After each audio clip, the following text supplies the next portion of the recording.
Oleh karena itu, dalam kesempatan ini saya membawakan 10 kata. Insya Allah ada positif, ada juga negatif. Tapi saya mulai dengan negatifnya, khususnya sama anak kita. Karena dalam pendidikan sangat luar biasa perhatian Islam dalam pendidikan. Islam sangat memperhatikan pendidikan anak kita, sistem pendidikan anak kita, perhatian kepada anak kita. Karena ini semuanya pengaruh, semuanya pengaruh. Ucapan kita, berlaku kita di hadapan anak kita. 10 kata yang merusakkan perasaan dan hati anak kita. Yang pertama, kita suka mencaci maki anak kita.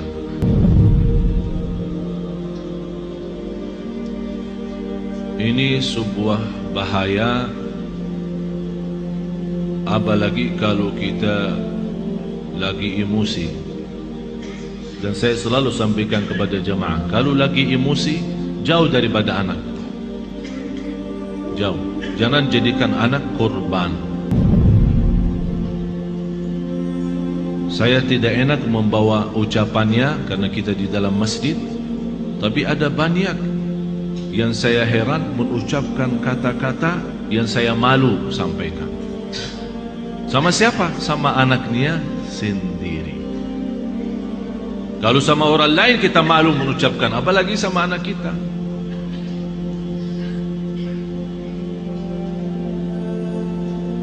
Jadi salah satu kata yang pertama dari 10 adalah caci maki. Yang kedua, kita menghina anak kita. Bagaimana menghina anak kita? Ya di depan kawan-kawannya. Kalau dia bersama kawan-kawannya di dalam kelas atau di sekolah, kita datang jemput atau hantar, tapi kita suka menghina anak kita di hadapan mereka.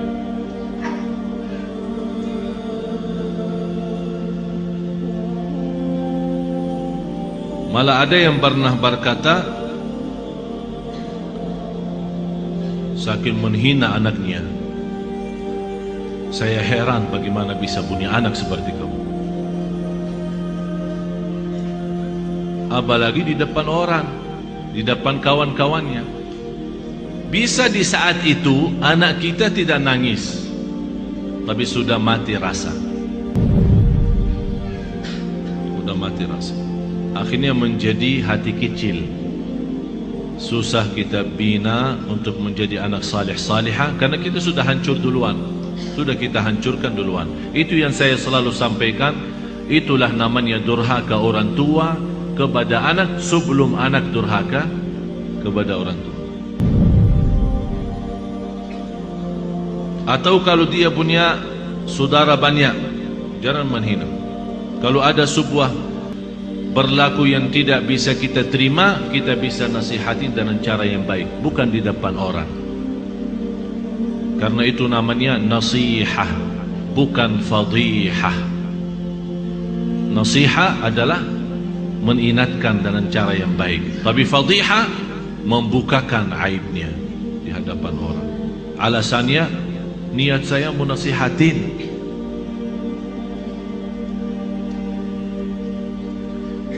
Yang ketiga, selalu kita suka membawa bandingannya dia sama orang lain. Ini lihat, abang kamu jauh lebih pintar. Ini lihat, anak itu luar biasa. Kamu tidak bisa seperti mereka. Itu tidak bahaya itu. Ini mengakibatkan apa? Kecil hati. Yang kedua, benci sama orang itu. Akan menimbulkan rasa benci. Jadi akan selalu berlawan. Di mana ketemu kalau diajak main tidak mau sama. Karena kenapa? Karena kita selalu bandingkan ini A sama B. Apalagi kalau dia punya adik-adik yang lain. Coba adik kamu, abang kamu, kakak kamu,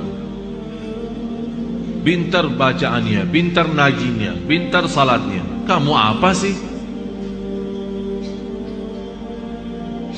Ini mohon maaf, ini bukan sering terjadi. Malah saya sendiri mendengar di hadapan saya, ibu yang membawa 3 anak, yang dinyakiti perasaannya satu.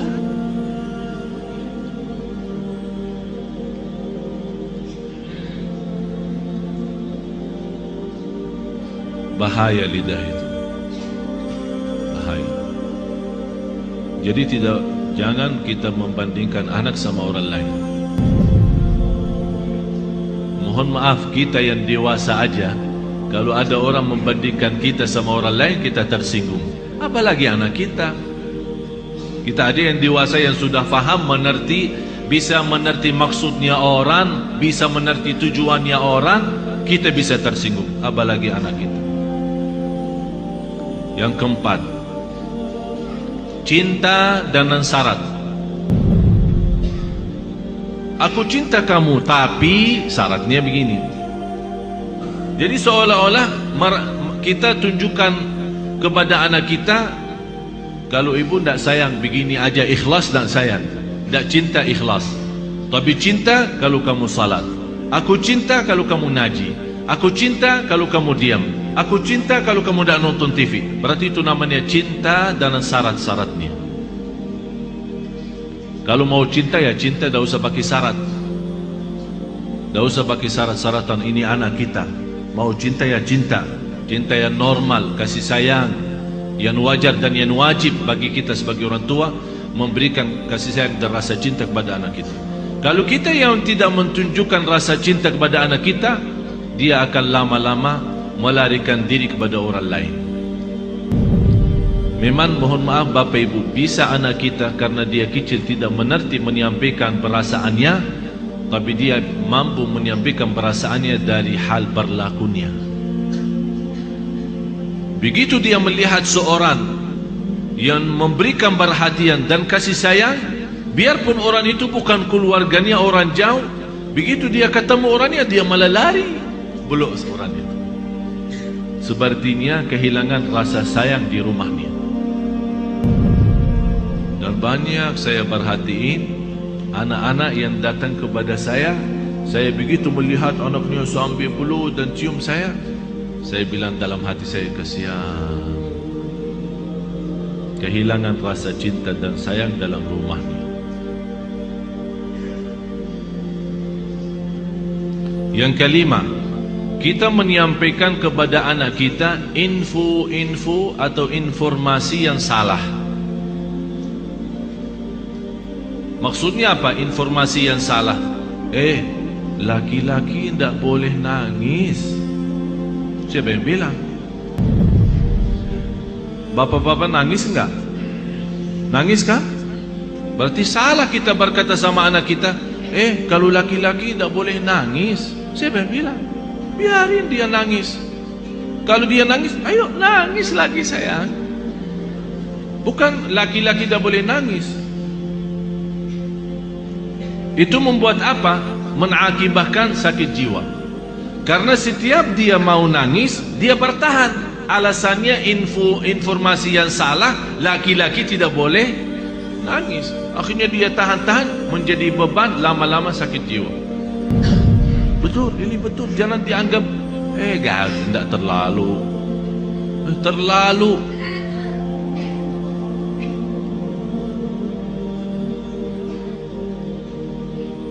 Yang keenam, ini yang lebih bahaya.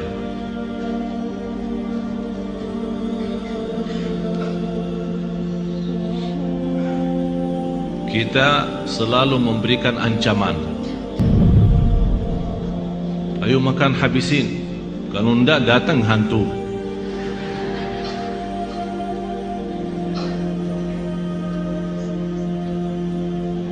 Mau tidur enggak? Kalau kamu tidak tidur, nanti datang hantu, temenin. Ini selalu kita, niat kita apa? Niat kita supaya dia cepat tidur, tapi mengakibatkan dalam perasaannya banyak hal yang tidak bagus. Padahal anak kita dari sisi psikologi jiwa dan akal, dari usia 2 tahun sampai 6 tahun dia mampu menguasai 7 bahasa. Ini bukan sembarangan. Ini ada orang keahlian psikologi akal dan jiwa membuktikan anak dari usia 2 tahun sampai 7 tahun Kalau diberikan perhatian sepenuhnya, dia mampu dari sisi psikologi, akal dan jiwa, mampu menguasai 7 bahasa. Bahasa kita, bahasa daerah, bahasa Arab, bahasa Inggris, terserah, 7 bahasa.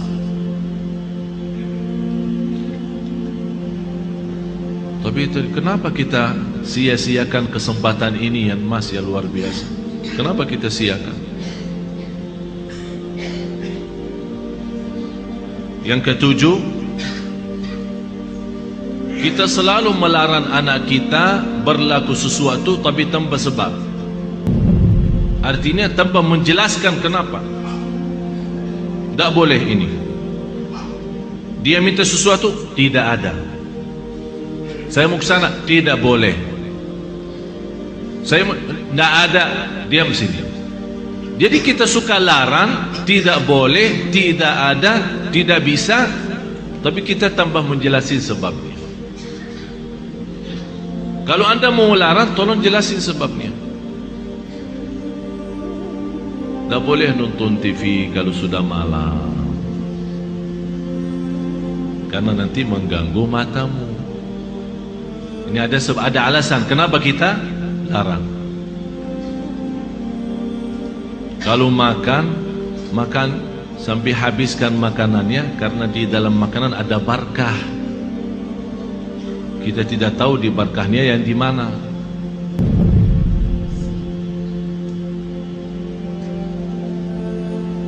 Jangan nonton TV, ayo sana tidur. Ibunya megang remote, teng teng teng.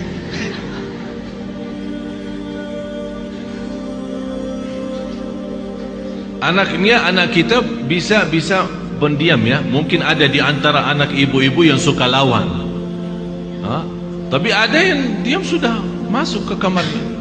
Tapi Allah Maha tahu perasaannya apa di saat itu. Dilarang nonton TV, malah ibunya enak-enak nonton TV.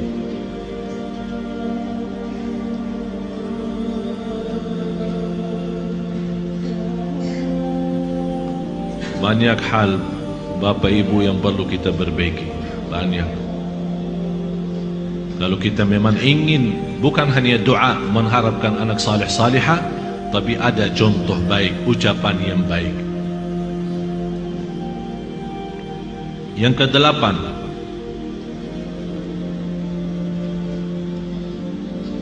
menghancurkan perasaan atau menghancurkan kepercayaan anak terhadap dirinya. Kamu bodoh selama-lamanya, tak bakal jadi pintar.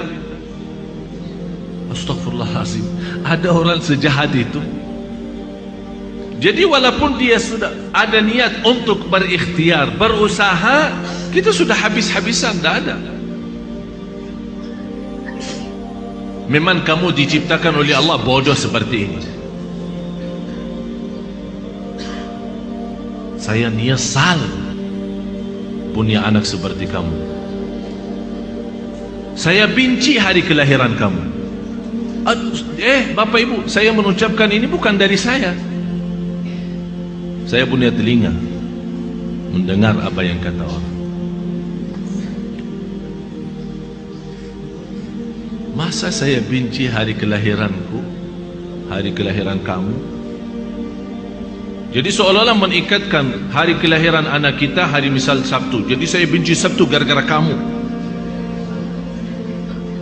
Ya Allah, ini sudah betul-betul menghancurkan total anak kita. Yang ke-9, kita berdoa terhadap anak kita doa yang buruk. Saking kesal perasaan kita sama anak kita, dan dia keluar dari rumah tanpa minta izin dan ridha kita, langsung kita, mudah-mudahan kamu celaka. Rasulullah sallallahu alaihi wasallam melarang orang tua mendoakan anaknya buruk. Kalau terjadi diijabah doanya akan nyesal, kata Rasulullah. Biarpun ibunya, biarpun bapaknya betul-betul sakit hati sama anak, begitu dia mendoakan celaka, terjadi kecelakaan itu, pasti dia nyesal dan sedih, bisa nangis, dan bisa tidak memaafkan dirinya terhadap apa yang telah dia ucapkan.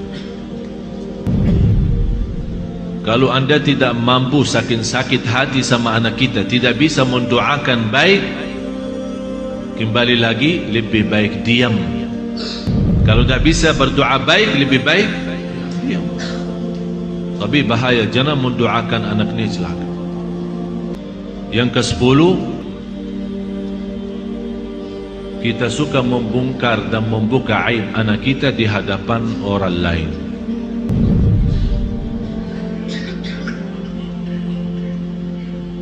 Ini anakku dah ada malunya, kalau tidur suka kencing di atas tempat tidurnya,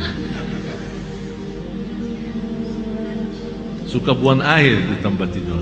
Capek aku setiap hari bersihin tempat tidurnya karena bekas kencingnya. Ini kan dicerita sama kawan-kawannya di sekolah. Apa yang akan terjadi? Kawan-kawannya apa? Senang atau gimana? Kesempatan kan? Setiap dia datang,